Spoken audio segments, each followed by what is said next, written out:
Quel est le lien entre le degré, le grade et le radian?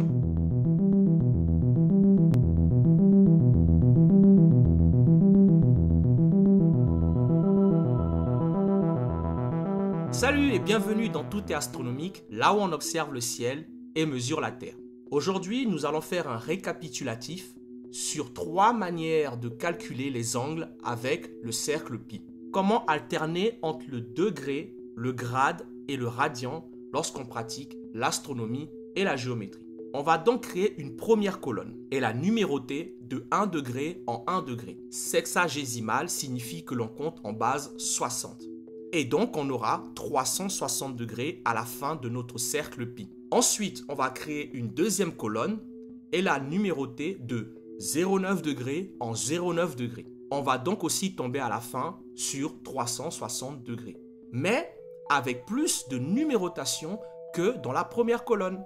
Et pour savoir combien de numérotations nous avons fait, on va donc créer une troisième colonne et la numéroter de 1 grade en 1 grade, pour avoir jusqu'à 400 grades à la fin de notre cercle pi.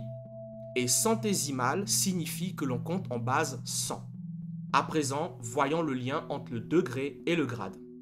Si 1 grade fait 0,9 degrés, 10 grades font 9 degrés, 20, 18, 30, 27, 40, 36, 50, 45, 60, 54, 70, 63, 80, 72, 90, 81, 100, 90, 110, 99, 120, 108, 130, 117, 140, 126, 150, 135, 160, 144 degrés, 170, 153, 180, 162, 190, 171, 200, 180, 210, 189, 220, 198, 230, 207, 240, 216, 250, 225, 260, 234, 270, 243, 280, 252, 290, 261, 300, 270 degrés, 310, 279, 320, 288, 330,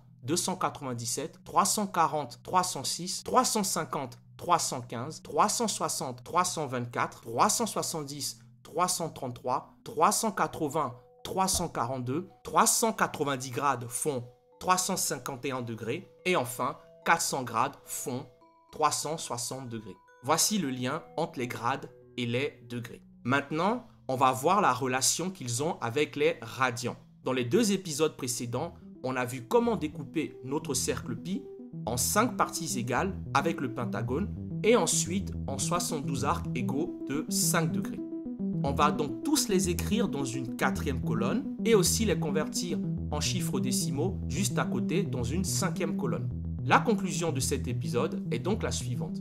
Si on utilise 2 angles consécutifs comme point de repère, on peut savoir avec une grande précision la marge d'erreur avec laquelle on observe les étoiles dans le ciel et avec laquelle on mesure les distances sur Terre. Voici un exemple très pratique.